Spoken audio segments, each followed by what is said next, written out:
So my talk today is to take you on a deep journey into inner space. So to hold on to your hats, and let's take an introspective exploration into a couple of unity principles. The two principles we're going to look at today is the third one, we create our life experiences through our way of thinking. And then the fifth one, knowledge of these spiritual principles is not enough. We must live them. So as for the third principle, how do people come up with their way of thinking? You may agree, all babies are born with the pure innocence of love. We know this by the innocence in their faces. Until adult perceptions or beliefs are imposed on these innocent beings, which sometimes could be shame or fear, sometimes from parental or societal beliefs, or even guilt, from beliefs of original sin to condemnation. These impositions might then be adapted into the very soul of these beings, potentially causing a sort of split in their souls, where innocence is lost and hidden, especially if survival is at stake. Not only would this occur at a very early age, but in the subconscious. When impositions happen, love seems lost, and then fear takes over. We're probably familiar with some forms of fear: shame, guilt, worry, even anxiety. Under these forms of fear, there's a significance to note that they generally entail a level of pain, a kind of existential pain, resulting in some emotional suffering. So to compensate, often people cover pain with anger, or possibly even with addictions. The basis for this information basically is from a German psychologist named Franz Rupert. He studied generational effects of the aftermath of World War II in Nazi Germany. Since I am of German descent, my life may have been affected.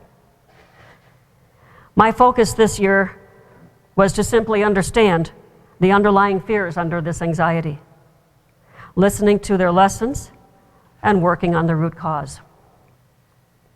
According to Rupert, existential fears are concerned with life or death, and with being or non-being. I say being is the state of consciousness where awareness and living, where we live and are aware according to one's true core values. While non-being is when one lives according to the beliefs and values of others. No matter what form of fear takes, it needs more than a Band-Aid to cover the symptoms. A Course in Miracles teaches that we live in either a state of love or fear. What profiteth it a man if he gain the whole world and lose his own soul? So here in Unity, we strive to live an authentic life. But how can this be so if one is buried under existential, even unconscious fears that may have a generational context? So moving into the application of the fifth principle, we ask, how do we live these spiritual principles and break through some of these deepest issues? So on an exploration of this, I propose that through our senses, we can find our way through all the fears and pain and struggles that we have. So I want to share a little bit of how I worked my own process in this respect. So over the past 2 years, I've been working a spiritual inventory based on and with the aid of Carolyn Myss and her book, The Anatomy of Spirit. This, accompanied with sacred listening, has taken me into a level of awareness I never imagined.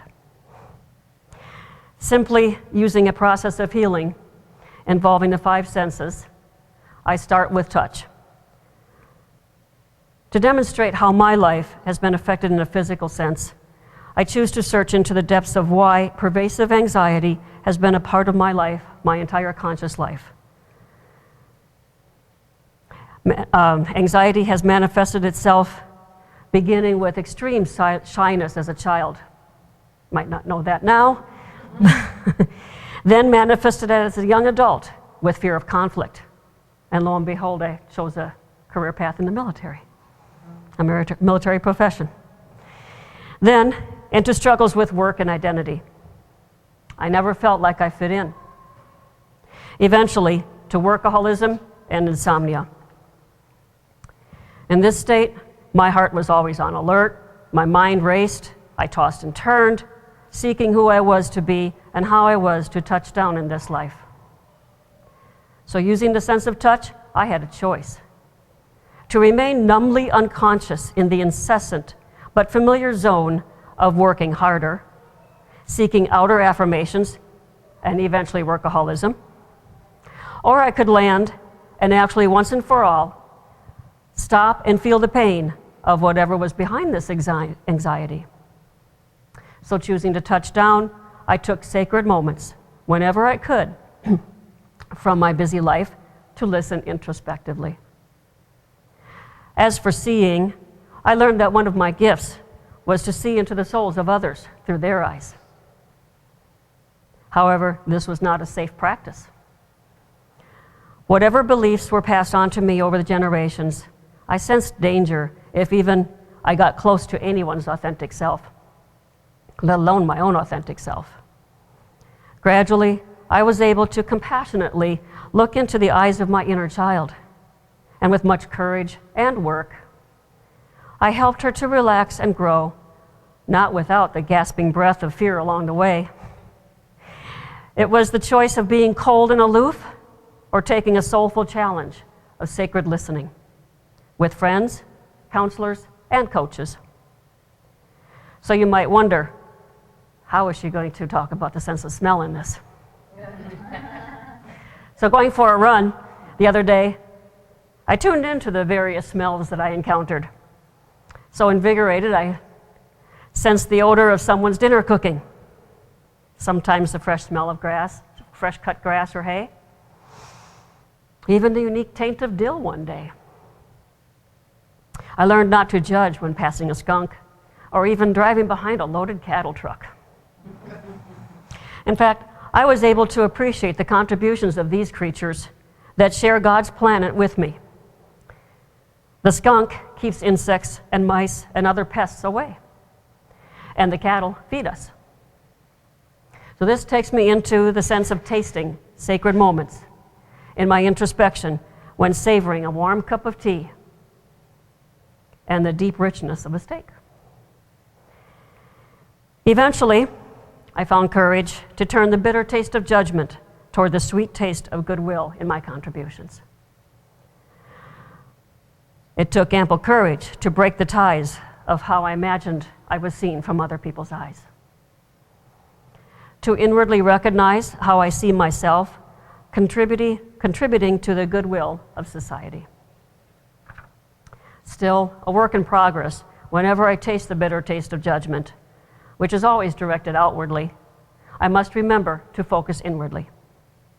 I am reminded of A Course in Miracles' message of the oneness and healing through forgiveness, as well as Jesus' message that God's kingdom is within. These are the means to healing existential phenomenon, courageously going deep into one's inner space.